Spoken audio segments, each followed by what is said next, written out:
Nous partons pour l'Opéra Garnier. Alors, une visite de chez soi de l'Opéra Garnier, puisque l'on est capable d'aller visiter l'opéra sans bouger de chez soi. On va aussi voyager dans le temps. Je vais en profiter pour vous montrer beaucoup d'images d'époque, beaucoup d'images du 19e siècle. À titre d'introduction, je vous montre ici l'intérieur de l'opéra, à savoir le grand escalier, et je vous montre une photo de l'ancien escalier, non pas de l'opéra cette fois-ci, mais des Galeries Lafayette, boulevard Haussmann. Alors le boulevard Haussmann et les Galeries Lafayette sont à quelques mètres de l'Opéra Garnier. Juste, c'est le boulevard qui jouxte l'entrée des artistes de l'Opéra Garnier. Pour vous montrer combien cet opéra, et notamment son grand escalier, ont été un modèle au tournant du XXe siècle, un modèle du mode de vie d'une élite parisienne, parce qu'il fallait avoir accès à l'Opéra Garnier. Et justement, si on n'avait pas accès à l'Opéra Garnier, si on n'était pas issu de la bourgeoisie fortunée, eh bien, dans le mode de la mode et en fait, des développements de la société de consommation, c'est dans l'escalier des Galeries Lafayette que l'on allait se montrer. Cet escalier a été démonté dans les années 70. Il était exactement là où on monte le grand sapin de Noël, à Noël, où sont les parfumeurs aujourd'hui. Il a été démonté en 1970 pour agrandir les espaces de vente des Galeries Lafayette. Mais vous voyez qu'il a été directement conçu sur le modèle de l'escalier de l'Opéra Garnier. Mais voyageons dans le temps et notre histoire commence en 1858. Et là, nous allons à l'opéra, dans la salle précédente de l'Opéra Garnier, qui se trouvait rue Le Pelletier, dans le quartier même, un peu plus au nord, au nord-est de l'Opéra Garnier. Et d'ailleurs, cet opéra, on l'appelait, du nom de la rue, on l'appelait l'Opéra Le Pelletier.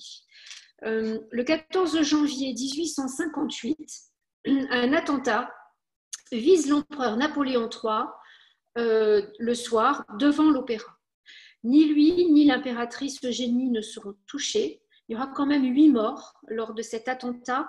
C'est Felice Orsini qui a fait usage, un des premiers usages d'une bombe pour cet attentat contre Napoléon qui était intervenu en faveur de l'unification de l'Italie, chose qui ne plaisait pas du tout à Felice Orsini. Alors, le 15 janvier, le lendemain même, Napoléon III décrète la construction d'un nouvel opéra à Paris qui devait alors s'intégrer dans les travaux du baron Haussmann qui étaient en cours. Le baron Haussmann était le préfet de la Seine à cette époque-là, ce qui est l'équivalent aujourd'hui du maire de Paris. Et il était en charge de la démolition des vieux quartiers de Paris pour assainir Paris. Et à ce moment-là, donc, il est décrété la construction d'un nouvel opéra dans un espace beaucoup plus sûr. Et ce nouvel opéra devait trouver sa place, se trouver une place à l'intérieur de cette place, voyez, en forme de losange, entre l'avenue qui est en train d'être percée ici, l'avenue de l'Opéra, qui, alors, à cette extrémité-là, sur cette place, devait se trouver donc un opéra. Et à l'autre extrémité de cette avenue de l'Opéra se trouve, pour les personnes qui ne sont pas à Paris, se trouve le Louvre. Et plus précisément, à cette époque-là, en 1858, se trouve le Palais des Tuileries, qui est la résidence de Napoléon III. Le Palais des Tuileries sera démoli plus tard lors de la Commune de Paris. Ce nouvel opéra devait normalement être construit par l'architecte en chef de l'Opéra de Paris, l'Opéra Le Pelletier alors, qui s'appelait Charles Rouault de Fleury. Il était d'ailleurs en train de dessiner des plans, de travailler sur un projet, sachant que des incendies sont fréquents dans les salles de spectacle. L'architecte en charge d'une salle de spectacle est toujours en train de prévoir, avec un peu d'anticipation, la salle suivante, au cas où il y ait un incendie. Alors, normalement, Charles Rouault de Fleury aurait dû être en charge de la construction du nouvel opéra de Paris. Sauf que dans l'impératrice Eugénie, se trouve un architecte fort connu déjà à cette époque-là, qui s'appelle Viollet-le-Duc. Viollet-le-Duc a déjà restauré Notre-Dame.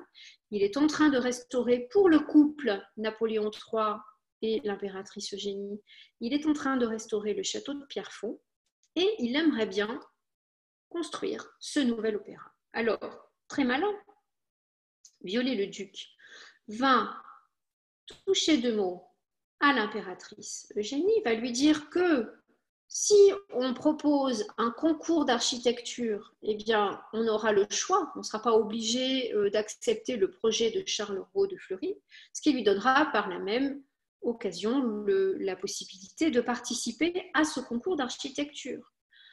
L'impératrice Eugénie se fait convaincante, elle en touche deux mots à son époux, Napoléon III, et c'est comme ça que Napoléon III va, plutôt que de laisser construire donc Charles Rouault de Fleury, je n'ai pas trouvé de photo de Charles Rouault de Fleury, sinon je vous en aurais montré une, mais je n'en ai pas trouvé ni portrait ni photo.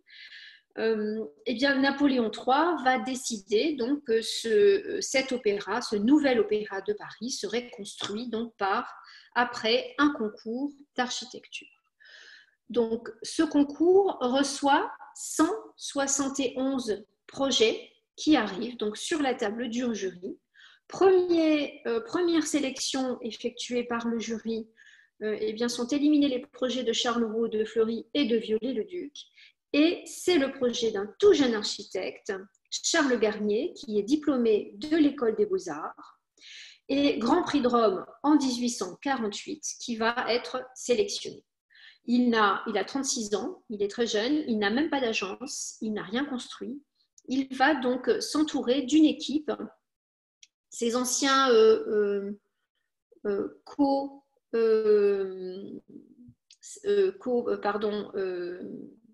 sélectionné du Grand Prix de Rome, élu Grand Prix de Rome et Prix de Rome à la Villa Médicis de Rome. Donc, une équipe d'architectes, de sculpteurs, de peintres, de mosaïstes, qui sont tous donc issus soit de l'école des Beaux-Arts, soit, je dirais, d'une voie d'élite qui est le Grand Prix de Rome. Alors, sans plus tarder, visitons le chantier de la construction donc, de cet opéra. Tout d'abord, Charles Garnier doit construire ses bureaux, son agence, puisqu'il n'en a pas. Et puis, entamer des travaux qui commencent assez mal parce que les sous-sols, alors on est au 6e dessous, on appelle ça le 6e dessous, 6e niveau sous les planchers que vous voyez ici de structure métallique. Eh bien, tout de suite, on arrive à la nappe phréatique que l'on pompe d'abord, mais qui va donc ensuite, Charles Garnier va trouver l'idée de construire un bassin de rétention d'eau pour arrêter ces problèmes donc, d'inondation du sous-sol pour pouvoir monter donc avec une structure métallique que vous avez vue, et ça c'est très important, la maçonnerie. Les différents modules sont d'abord construits avec une structure métallique et ensuite entourés de maçonnerie pour ériger ce bâtiment. Donc les travaux s'arrêtent en 1870, puisqu'en 1870, on a la guerre franco-prussienne. Le bâtiment donc, que vous voyez maintenant qui est construit et dont la façade a été inaugurée en 1867 est inachevé, mais va servir d'entrepôt pour stocker des denrées alimentaires pendant la guerre. Et puis le projet là, de la Troisième République, après le Second Empire, après la défaite de Sedan et le départ pour l'exil de Napoléon III et la Commune de Paris, eh bien, on va même projeter de démolir ce symbole des projets du Second Empire. On n'a pas encore le temps de le démolir lorsqu'en 1873, l'Opéra Le Pelletier, le précédent opéra qui était toujours en fonction, eh bien, brûle. Donc, ce qui fait qu'à Paris, on n'a plus de salle de spectacle. Alors là, on va presser Charles Garnier pour terminer les intérieurs de l'Opéra Garnier à l'économie pour pouvoir ouvrir donc, cette salle de spectacle qui sera ouverte au public en 1875. Donc, on a plusieurs inaugurations de l'Opéra Garnier. La façade en 1867. Qu'est-ce qui se passe en 1867 ? Eh bien, on a une exposition universelle. Donc, l'événement va être l'inauguration de la façade, seulement de la façade, ce qui est derrière n'est pas terminé, de l'Opéra Garnier. Donc là, ce que je vous montre, la photo date de 1900, hein, donc, mais l'inauguration était un peu plus récente, un peu plus ancienne, pardon. Alors, cet opéra, ce qui le caractérise, eh bien, c'est son style. Bien que vous avez vu que Charles Garnier va utiliser les principes de l'industrie, de la construction métallique, tous les progrès d'architecture qui ont cours à la fin du 19e siècle, il les utilise, mais il ne les montre pas. Il est issu de l'école des beaux-arts, donc il est un architecte qui a du style. Quel est le style d'ailleurs de cet opéra? Aujourd'hui, on va dire que c'est de l'éclectisme, mais l'impératrice Eugénie, à cette époque-là, va s'en plaindre parce qu'elle ne reconnaît rien. Elle se plaint, elle dit c'est pas du grec, c'est pas du Louis XV, c'est pas encore du Louis XVI, mais qu'est-ce que c'est que ce style? Et là, Charles Garnier lui répond, mais c'est du Napoléon III, madame. Donc, nous, aujourd'hui, on n'appelle pas ça forcément du Napoléon III, mais de l'éclectisme, c'est-à-dire l'éclectisme, ça veut dire une synthèse des styles qui ont fait l'histoire de l'architecture. Alors, je vous montre plus précisément. Quand on parle d'éclectisme, ici, Charles Garnier, notamment pour la façade, va tout d'abord faire des emprunts à la Renaissance et au classicisme, histoire de rassurer les gens pour qu'on entre volontiers dans ce bâtiment. Ici, vous voyez ce modèle, il s'agit ici du Palais Caprini, qui est à Rome, qui était la maison de Raphaël, qui est construite par l'architecte Bramante. Et vous voyez ici ces arcades, ce soubassement fait d'arcades que l'on retrouve ici, surmonté d'une colonnade, d'une loggia, avec une colonnade que l'on retrouve, que l'on peut comparer ici. Cette maison construite par Bramante à Rome a déjà été copiée, a déjà été évoquée au XVIIe siècle au Louvre. Claude Perrault, au XVIIe siècle, quand il construit la façade est du Louvre, reprend exactement la même chose. Et au XVIIIe siècle, sur la place de la Concorde, c'est Jacques-Ange Gabriel qui va reproduire exactement le même dessin. Donc ici, soubassement avec des arcades et cette loggia de colonnes au niveau, à l'étage noble.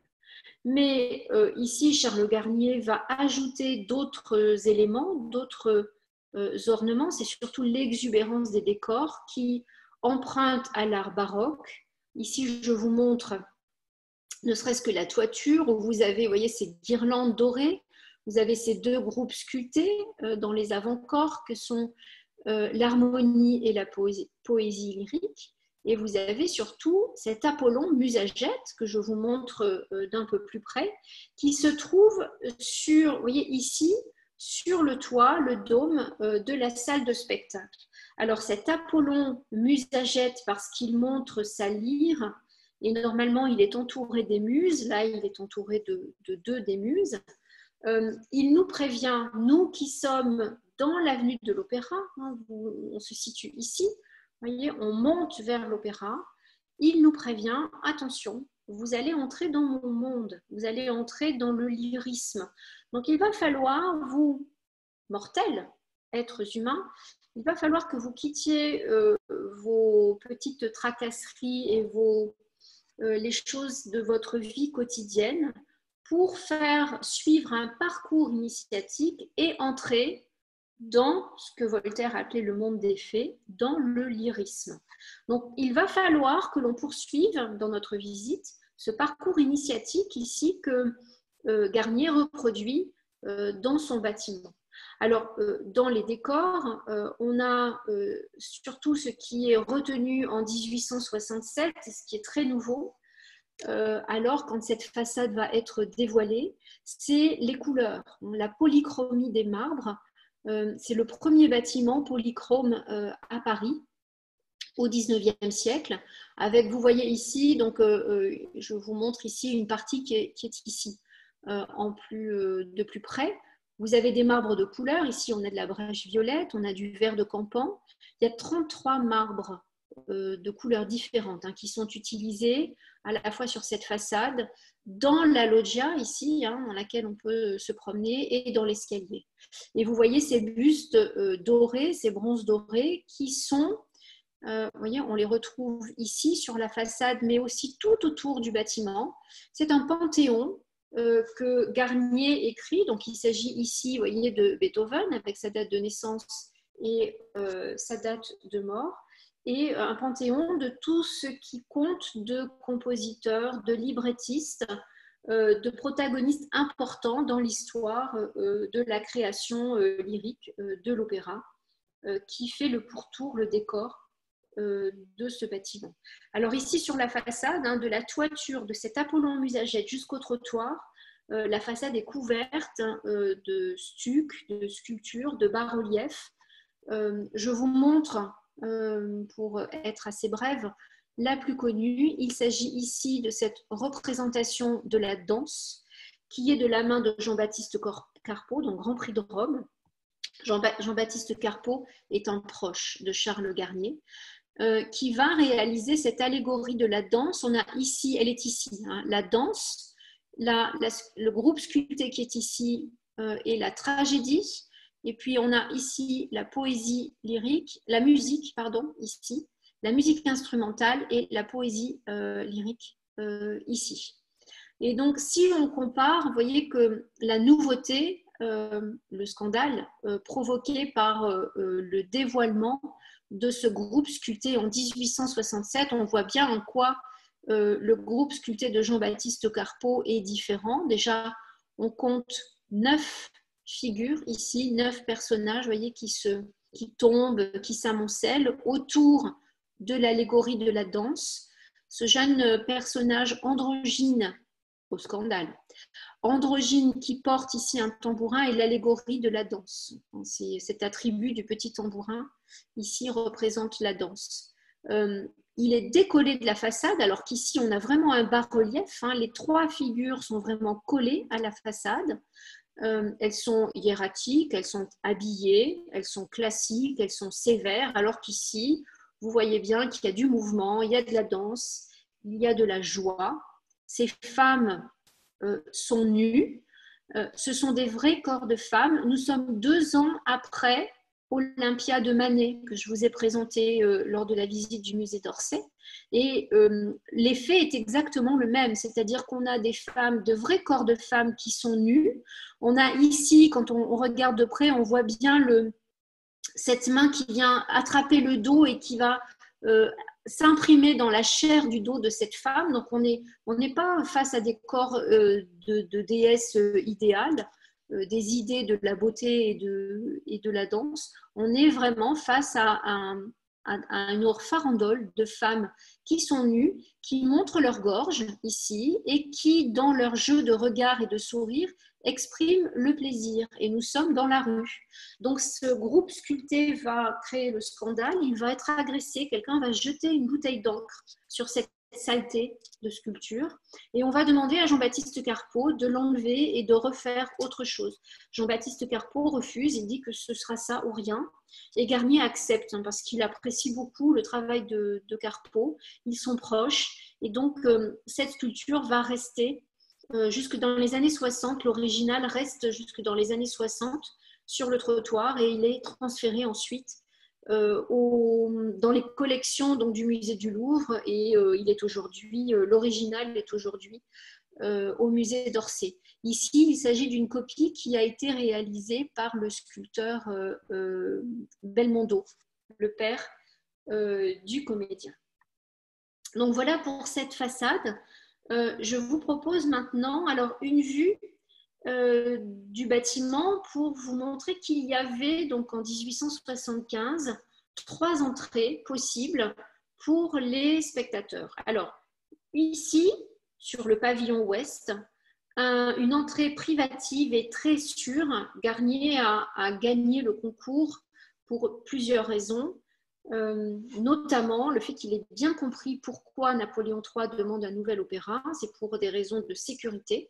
Donc il va lui aménager ici un pavillon privé. La voiture à cheval de Napoléon III était censée, parce que Napoléon III ne connaîtra jamais cet opéra, il part en exil en 1870 après avoir été fait prisonnier à Sedan et il reste en exil en Angleterre jusqu'à sa mort en 1873. Donc il ne connaîtra jamais, il ne viendra jamais au spectacle dans cet opéra. Mais le processus était conçu ainsi.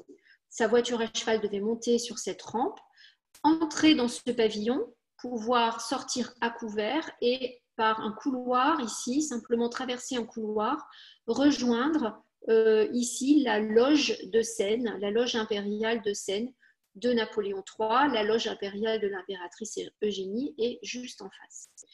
Et puis ensuite, après le spectacle, repartir directement en ayant, si nécessaire, dans les salons ici privés, qui devaient être conçus comme un fumoir, pouvoir recevoir les invités, donc très privés de Napoléon III. Donc vous voyez, tout ce massif ouest était dédié à Napoléon III.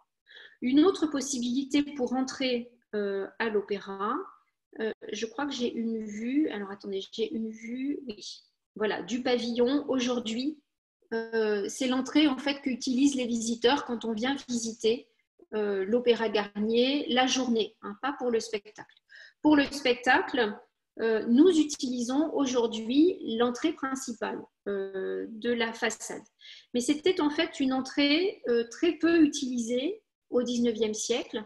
La principale entrée pour les abonnés, il y avait sur une capacité à l'origine de 1200 places. Aujourd'hui, il y a à peu près 1900 places, dont certaines sans visibilité. Donc, mais les 1200 places à l'origine, au XIXe siècle, il y avait 815 abonnés. Donc ces abonnés, eux, entraient dans le pavillon symétrique à l'est, pavillon symétrique de celui dédié à Napoléon III. Donc après avoir la même chose, hein, à couvert, donc être descendu de notre voiture à cheval, laisser nos chevaux et notre cocher, eh bien nous pouvions entrer. L'entrée se faisait sur le côté et nous arrivions directement dans ce qui s'appelle la rotonde des abonnés. Alors, cette rotonde, vous voyez, un plafond assez bas. C'est un espace assez sombre qui rappelle une caverne, une grotte. Et plus précisément, vous vous rappelez l'Apollon Musagète sur le toit qui disait « Vous allez entrer dans mon royaume ». Eh bien, quand on entre dans l'Opéra Garnier, il faut entrer par la grotte qui est à Delphes, hein, qui fait partie des temples d'Apollon. Cette grotte où un oracle, la Pythie, que l'on va voir un petit peu plus loin, elle est là, la Pythie, elle nous attend. La Pythie, donc, était l'oracle que l'on consultait pour connaître l'avenir. Donc, vous voyez qu'on est ici dans un espace caverneux, un espace sombre qui est quand même richement décoré, hein, de mosaïques, de marbre au sol. Et puis, avant de quitter cette salle, nous allons lever les yeux. Vous voyez qu'au centre du plafond, nous avons un décor de stuc qui est la première signature d'un architecte qui signe son bâtiment. Jean-Louis Charles Garnier était un jeune architecte de 36 ans. Il n'avait pas construit grand-chose avant d'être sélectionné pour la construction de l'opéra. Et donc, il va, dans un jeu assez discret, dont la lecture est assez complexe, mais il va mêler les lettres de sa signature. On reconnaît ici un architecte avec les dates 1861-1875. Ce sont les dates de la période de travaux de cet opéra. Pourquoi signe-t-il son bâtiment? Tout simplement pour se faire une carte de visite, puisque les abonnés issus de la très haute bourgeoisie, de l'élite financière parisienne, entraient dans l'opéra par cette pièce, par cette rotonde. Donc, ils pouvaient déchiffrer le nom de l'architecte, bien évidemment, pour ensuite pouvoir lui commander un hôtel particulier, voire même un immeuble à Paris. Alors, quittons cette rotonde des abonnés, qui est un simple sas d'entrée, qui nous permet donc d'habituer aussi notre œil aux espaces souterrains pour cette idée naître, alors non pas dans la salle de spectacle, comme je vous l'avais prédit, mais dans l'escalier. C'est dans l'escalier où nous allons ici, vous voyez, commencer l'ascension pour nous trouver dans un espace où on a une hauteur de plafond de 30 mètres avec une exubérance des décors, et c'est exactement dans ce grand escalier qu'il s'agit de se montrer. Mais avant donc, de gravir les marches, vous voyez, nous sommes ici face à la Pythie, donc une version très orientale de la Pythie, de l'oracle de ce temple de Delphes, réalisé par Marcello. Je vous en ai apporté ici une version plus proche avec la signature ici de Marcello. Et l'année 1870, c'est en 1870 que Marcello présente cette Pythonisse au salon du Louvre. Et là, Charles Garnier donc, visite le salon du Louvre et demande au gouvernement d'acheter cette Pythie pour la placer exactement ici, sous le grand escalier. On est ici à l'intrado de l'escalier de l'opéra, vous voyez, qui est traité vraiment encore ici comme une grotte, avec beaucoup de bas-reliefs et de décors sculptés qui font penser aux grottes, notamment aux grottes des jardins à la française du XVIIe siècle. Alors, Charles Garnier fait acquérir 110 000 francs or quand même, cette sculpture, par le gouvernement. On est en 1870, on n'est plus sous le Second Empire. Il était probablement tombé lui aussi sous le charme de Marcello, parce que Marcello n'était pas un sculpteur, mais une femme. Il s'agissait d'Adèle d'Affry, duchesse de Castiglione, qui, venant d'Italie, prend à Paris le pseudonyme de Marcello pour ne pas devoir s'afficher comme une femme de la noblesse, comme une femme du monde. Elle se trouvait entre deux mondes et ça lui posait un problème parce que la haute société n'acceptait pas qu'elle soit artiste et le monde des artistes ne la prenait pas au sérieux, la prenait pour une femme de la noblesse. Donc, elle a essayé de percer, elle a essayé de se faire un nom en créant plusieurs pièces. Il y a quelques pièces de sa main qui sont de sa création qui sont au musée d'Orsay. Et elle avait un troisième handicap, cette pauvre Adèle d'Affry, c'est qu'elle était extrêmement belle. Elle était très belle et donc très courtisée. Charles Gounod l'a courtisée, Jean-Baptiste Carpeaux l'a demandé en mariage. Et donc à chaque fois, on cherchait à l'approcher et on s'intéressait à son travail, tout simplement pour se rapprocher d'elle parce qu'elle était très belle. Donc ça peut être un handicap. La tradition dit d'ailleurs qu'elle a utilisé certaines parties de son corps, notamment son buste, ici sa poitrine. Elle aurait moulé sa poitrine pour la création de cette pythonisse. Alors, montons les marches. Vous voyez, si on s'apprête à monter, à gravir les marches de cet escalier, notre rivière de diamants au cou. Vous avez compris, mesdames, que notre fonction, les femmes, est de valoriser, de montrer la position sociale de l'homme à qui nous donnons le bras. Et ce qui en résulte ici, c'est la fonction de ces petits balcons, puisque nous sommes observés. Il y a des gens qui nous regardent, qui observent notre ascension pour regarder l'homme que nous accompagnons, notre toilette, notre rivière de diamants. Donc, c'est ainsi que le parcours, vous voyez, d'entrée de l'opéra est fait à partir d'espaces caverneux vers la lumière, non pas de la salle, mais du grand escalier où nous allons pouvoir nous montrer. Alors, ce qui marque tout de suite, c'est encore une fois la polychromie, les différentes couleurs, à la fois des marbres. Vous avez ici des rampes en onyx, vous avez les pieds des rampes qui sont en brèche violette, vous avez du vert de Campan, vous avez du jaune de Sienne. Il y a 33 marbres différents qui sont plaqués, qui viennent décorer, qui viennent entourer la structure métallique de l'escalier.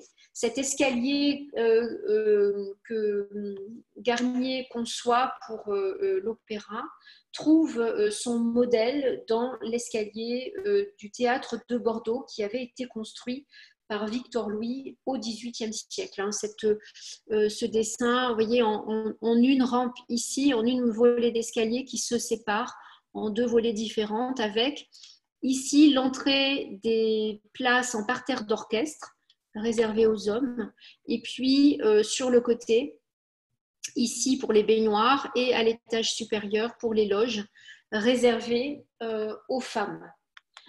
Je voudrais vous parler ici, quand on aborde la polychromie, de ces statues. Vous voyez, ces cariatides qui reprennent ce qui est démontré à la fin du 19e siècle par des archéologues, par des historiens de l'art. Charles Garnier lui-même, en étant à Rome, donc étudiant à la Villa Médicis, Grand Prix de Rome, à Rome, les 5 années qu'il passe en Italie, il va étudier. Son domaine de recherche est justement la polychromie des façades et la polychromie des statues antiques. Ici, je vous apporte une hypothèse de ce qu'était la statue chryséléphantine d'Athéna, donc l'Athéna Parthénos, sur le Parthénon, dans le Parthénon en Grèce, avec ces 3 couleurs, vous voyez qu'on retrouve très bien ici. Alors, les statues chryséléphantines étaient faites de bois. À l'intérieur, il y avait une âme de bois recouverte de plaques d'ivoire et d'or. Donc, il y avait ce système de 3 matériaux, 3 couleurs que l'on retrouve très bien ici pour les cariatides de l'Opéra Garnier. Donc, Garnier va imposer à Paris cette polychromie à la fois dans la façade, sur la façade, mais aussi dans l'escalier. Sans plus tarder, entrons dans la salle de spectacle. Ici, donc une salle de spectacle que Garnier va dessiner d'après la salle de l'Opéra Le Pelletier. On a le même dessin, donc c'est une salle à la française en forme de fer à cheval, ce qui n'est pas pratique du tout aujourd'hui quand on se situe par exemple par ici, contre la paroi qui sépare les 2 loges, sur le siège qui est derrière, c'est-à-dire que la conséquence c'est qu'on voit, allez, je vais être gentille, les 2 tiers de la scène en se penchant un peu. Donc, ce qui est vraiment l'intérêt à cette époque-là, c'est non pas ce qui se passe sur la scène. D'ailleurs, l'Opéra Garnier en 1875 sera ouvert pendant une année sans qu'aucun programme ne soit édité. Pourtant, la salle est comble chaque soir d'ouverture, tout simplement parce qu'on vient voir le bâtiment et on vient se montrer dans la salle. Ce qui est intéressant, c'est de se montrer. Je vous lis ce que Garnier écrit lui-même à nous, les femmes qui venons dans les loges et dans les baignoires à cette époque-là. Il écrit « Mettez donc vos diamants et vos joyaux, décolletez vos épaules, entourez-vous de soie et de dentelle, vous serez toujours vus et admirés. Je n'ai fait que l'écrin, en cherchant à ne pas nuire aux bijoux. » Alors, cet écrin, il choisit pour cet écrin, vous voyez, la couleur pourpre, la couleur rouge. C'est quelque chose d'habituel aujourd'hui. Pour nous, les théâtres italiens, la couleur est rouge. En France, la tradition était soit le vert, l'Académie, la Comédie Française à l'origine avait une salle verte, et les théâtres royaux avaient les couleurs royales, à savoir le bleu et l'or. Donc, par contre, ces couleurs froides ne flattent pas du tout le teint. Charles Garnier, lui, va choisir le pourpre pour flatter le teint des femmes, les décolletés des femmes. Alors, le pourpre et l'or, bien que dans cette salle, il n'y ait pas 1 gramme d'or. Le système ici, c'est ce qu'on appelle la peinture à l'effet. Je vous montre de plus près comment on obtient cette illusion d'or avec la peinture à l'effet, avec une couleur, donc une peinture à 2 tons. On a dans les espaces creux, les espaces concaves, on a une couleur mate, un doré un peu foncé, mat. Et sur toutes les parties, vous voyez ici, saillantes, où la lumière vient éclairer, vient taper, et bien un jaune un peu plus brillant, ce qui donne une illusion donc de brillance d'or. Ce qu'on voit très très bien ici, on a 2 couleurs avec pour les parties saillantes quelque chose d'étincelant qui donne en fait une illusion d'or. Il n'y a pas 1 gramme d'or à l'intérieur de l'Opéra Garnier. On n'est pas à Versailles, ici. Alors, cette salle de spectacle, bien évidemment, est très connue pour les hauteurs. Il faut lever les yeux pour admirer tout d'abord le lustre. Donc, il s'agit bien du lustre d'origine qui pèse 7 tonnes, mais qui, à l'origine, éclairait au gaz. Il y avait des becs de gaz, donc en 1875, qui ont été rapidement, dans les 10 premières années de l'ouverture de l'Opéra Garnier, qui ont été transformés en éclairage électrique. Charles Garnier est resté l'architecte en charge de son opéra jusqu'à sa mort en 1921, si ma mémoire est bonne. Et donc, il va améliorer, il va intégrer tous les progrès industriels, tous les progrès donc, au cours du début du XXe siècle, transformer son opéra. Et la conséquence, c'est qu'aujourd'hui, on ne monte plus le lustre très régulièrement, très souvent, pour en faire la maintenance, nettoyer les becs de gaz. Seulement 1 à 2 fois par an, on descend le lustre. Oh, pardon, là, ça s'est déclenché un peu trop tôt. On le voit quand même.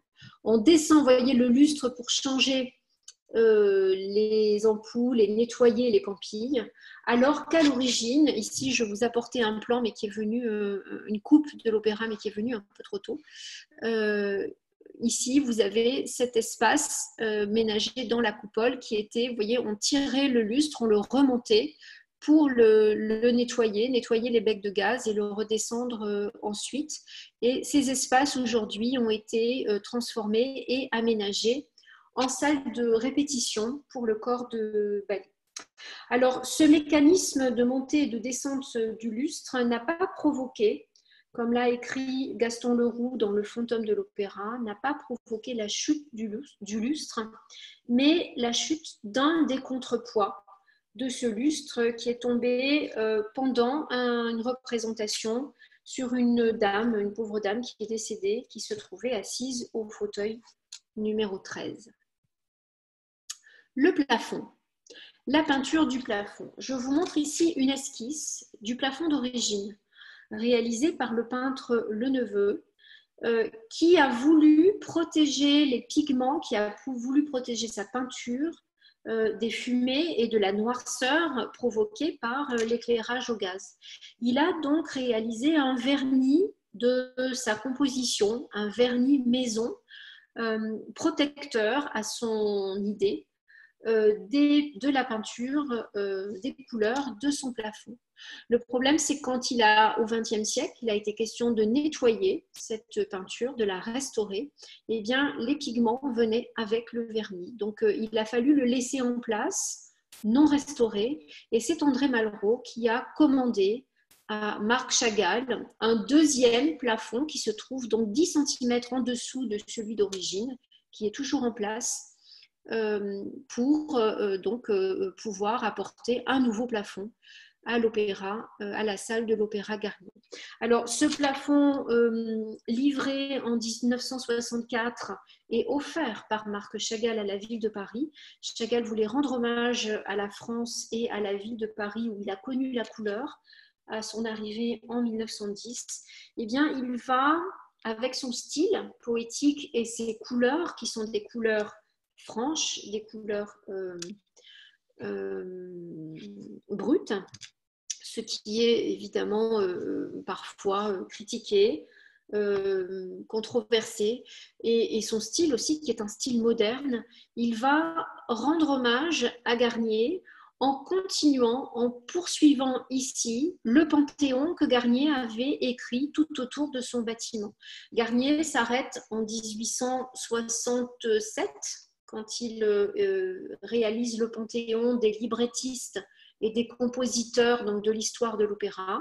Et ici, Marc Chagall va apporter, donc ici on a par exemple le Lac des Cygnes de Tchaïkovski, qui date de 1877.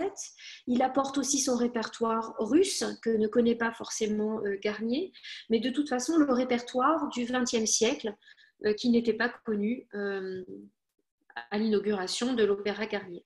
Ici, on a, pour ceux qu'on voit le mieux, ici, on a l'Oiseau de feu, donc de Stravinsky, qui est créé en 1910, Et puis ici, Péléas et Mélisande, qui date de 1902, donc de Debussy. Donc on a 14 comme ça, 14 œuvres qui sont évoquées sur ce plafond et surtout un hommage appuyé à la ville de Paris, puisque vous avez ici la Tour Eiffel, nous avons ici l'Arc de Triomphe, ici la place de la Concorde avec l'obélisque, et puis ici l'Opéra Garnier, avec, vous voyez ici, ce groupe sculpté en blanc. Il s'agit de la danse de Jean-Baptiste Carpeaux. Donc Marc Chagall ici, la Tour Eiffel, oui, je vous l'ai montré, la Tour Eiffel. Marc Chagall rend un hommage appuyé à la ville de Paris. Alors, parmi les très nombreuses peintures de l'opéra, les cycles de peinture développés à l'opéra, le plus connu, le plus remarqué a été celui de Paul Baudry, qui a été dévoilé donc, le soir de l'inauguration en 1874, inauguration donc, de l'opéra. Ici, ce cycle assez complexe de Paul Baudry déploie autour de la musique, ici au centre, la comédie, la tragédie.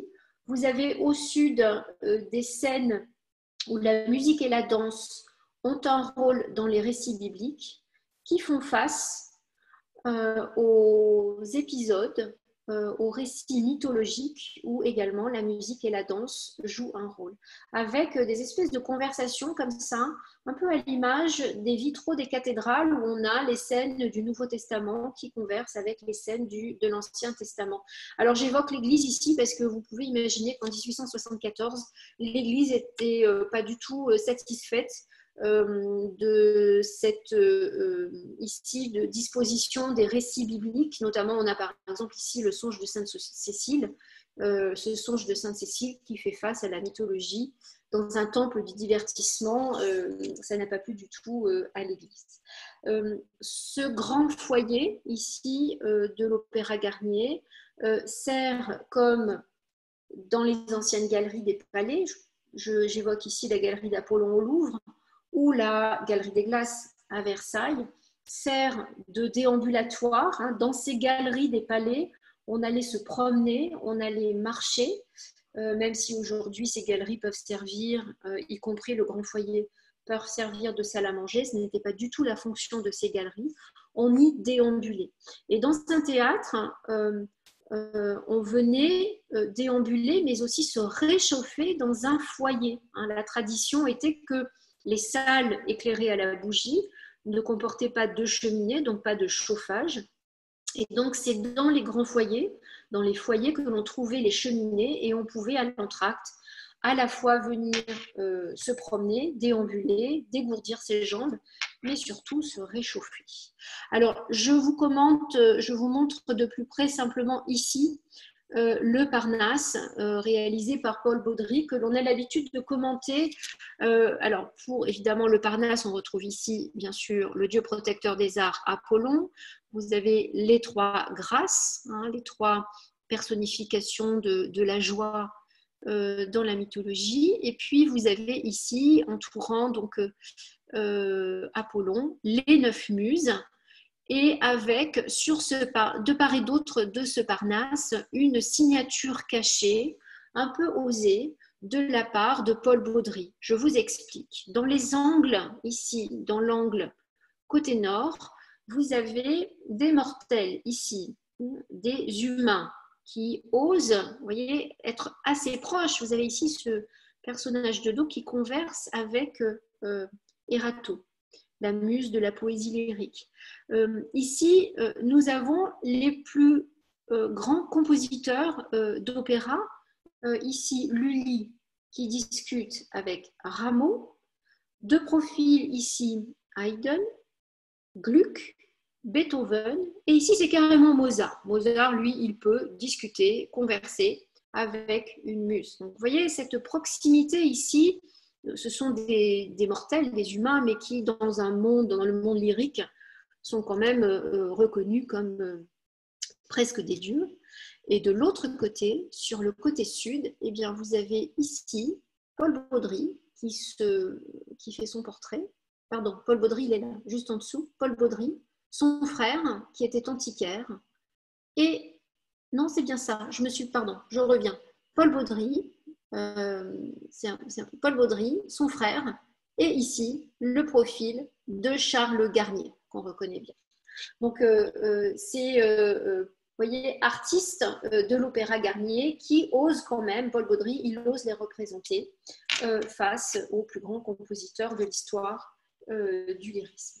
Alors, avant d'entrer dans le grand foyer, on aurait dû d'abord traverser ici ce que je vous montre, qui est l'avant-foyer.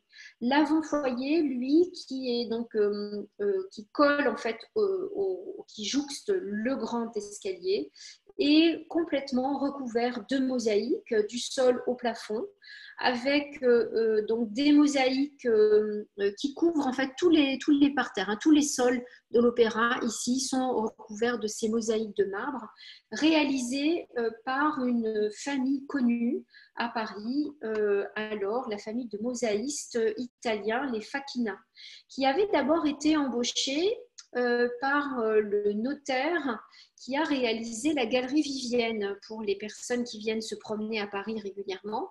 Quand on visite la galerie Vivienne, on a exactement les mêmes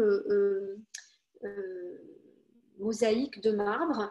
La galerie Vivienne, elle a été réalisée en 1824 et cette famille donc, de mosaïstes va être employée par Garnier pour réaliser donc cet avant-foyer et tous les sols de l'opéra. Et ils vont, une fois ce travail terminé, ils vont retourner dans la galerie Vivienne et faire exactement ce qu'a fait Charles Garnier dans la Rotonde des Abonnés. Ils vont en mosaïque réaliser une carte de visite de leur cabinet dans la galerie Vivienne en se vantant, en notant qu'ils sont les mosaïstes de l'Opéra Garnier. Donc la prochaine fois que vous irez vous promener dans la galerie Vivienne, vous chercherez cette carte de visite et que vous trouverez, donc vous pourrez m'en envoyer une photo si vous la trouvez, de la famille Facchina. Les plafonds, eux, sont réalisés, ici je vous montre un détail, réalisés donc en mosaïque à fond d'or qui sont typiques, inspirés par les mosaïques de Ravenne que Charles Garnier avait bien sûr été voir et étudier quand il a passé son séjour en Italie, donc mosaïque d'inspiration byzantine à fond doré. Et ici, je vous présente donc ce plafond est décoré ici de couples des récits mythologiques qui ont été ensuite des protagonistes d'œuvres lyriques. Ici, il s'agit d'Orphée et Eurydice. Et ici, je vous montre Céphale et Procris.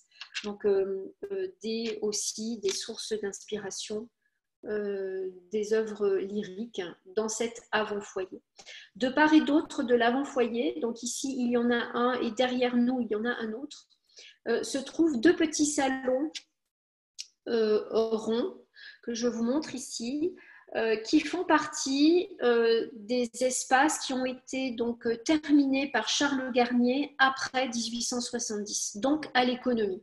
Ici, on a une peinture sombre, il n'y a plus du tout de boiserie, on a une peinture sombre et cette peinture à l'effet qui vient décorer alors un de ces deux salons, sachant qu'il y a un salon à l'est qui devait être attaché au glacier, que je vais vous montrer après, donc qui était plutôt attaché à la fraîcheur de la nuit, où on devait trouver eh bien, ces oiseaux attributs de la nuit, à savoir des chauves-souris. Et puis de l'autre côté, du côté du fumoir de Napoléon III, donc du côté du feu, on devait trouver ici les salamandres, animal attribut du feu. Eh bien, ces deux salons ont été décorés tellement dans la précipitation qu'on s'est trompé.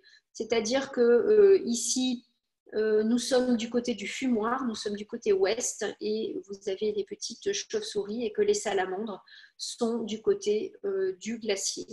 Charles Garnier n'a même pas demandé à refaire les peintures, il n'avait ni le temps ni les moyens. Alors ici, il s'agit donc dans ce pavillon qui n'a pas été terminé, les décors destinés à Napoléon III n'ont pas été appliqués. Donc ici, on a des murs bruts dans la descente à couvert et cet espace sert aujourd'hui d'espace d'exposition. Et à l'étage, on n'a pas réalisé le fumoir, mais c'est la Bibliothèque nationale de France qui a investi les lieux pour conserver les collections patrimoniales qui relatent de l'histoire de l'opéra, à savoir les livrets, la littérature, les histoires des opéras, les partitions.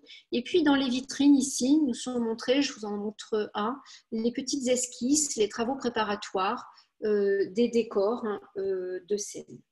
De l'autre côté,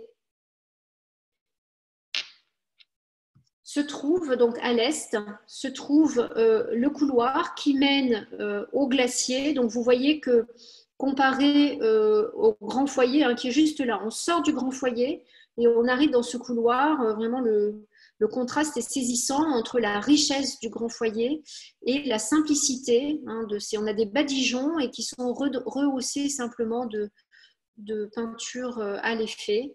On a vraiment une pauvreté du décor dans ce couloir. Et le glacier ici, où devaient être servis les rafraîchissements,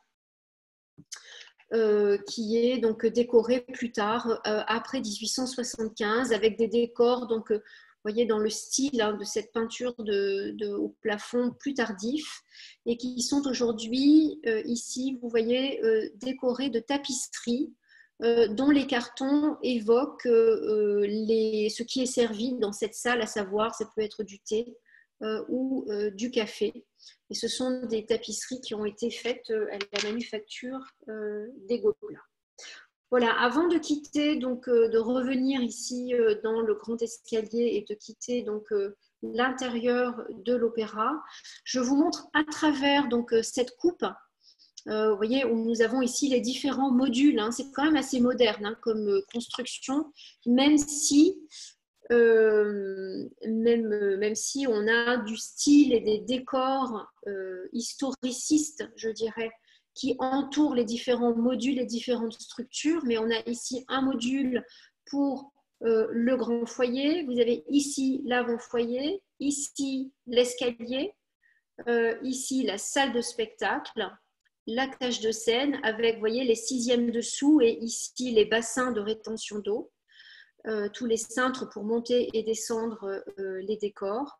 Et ici, dans toute la partie technique et ce qui était donc réservé, ce qui est toujours réservé au corps de ballet et aux artistes, un espace ici qui est fermé à la visite et qui est le foyer de la danse, mais qui a été à un moment donné ouvert à la visite. Je vous montre une photo, alors deux photos, une récente et puis ici une photo ancienne.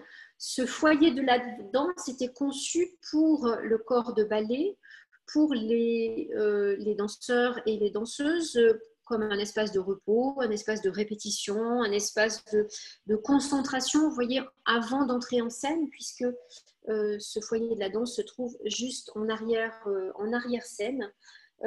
Et c'est un espace qui était ouvert au public, alors ouvert à un public très privilégié, un public masculin, des abonnés qui, avec un système d'abonnement un peu spécial, pouvaient avoir accès certains soirs à ce foyer de la danse. Ces hommes n'étaient pas du tout intéressés ni par l'architecture ni par les sculptures. C'était un moyen pour rencontrer les jeunes danseuses. Je vous en ai déjà parlé lors de la visite du musée d'Orsay. Quand Degas réalise la sculpture de la petite danseuse de 14 ans, c'est exactement ce qu'il veut dénoncer. Ce réseau de prostitution qui s'appelait les Ballets Bleus et qu'on va fermer, qu'on va faire cesser dans les années 30 seulement, en fermant définitivement le foyer de la danse. Au public masculin et féminin. Donc aujourd'hui, on ne visite pas ce foyer de la danse, mais je vous donne la possibilité d'y entrer. Si vous retournez sur le site, sur la page de la visite de l'opéra, je vous propose ici deux liens. La visite des coulisses de l'Opéra Garnier, un documentaire qui va vous faire entrer dans le foyer de la danse. Et puis une deuxième vidéo qui vous présentera brièvement, mais qui vous présentera une exposition qui a eu lieu en Suisse, puisque Adèle Dafri était de Fribourg, elle était suisse, qui me présentera donc cette femme artiste au XIXe siècle. Je vous remercie.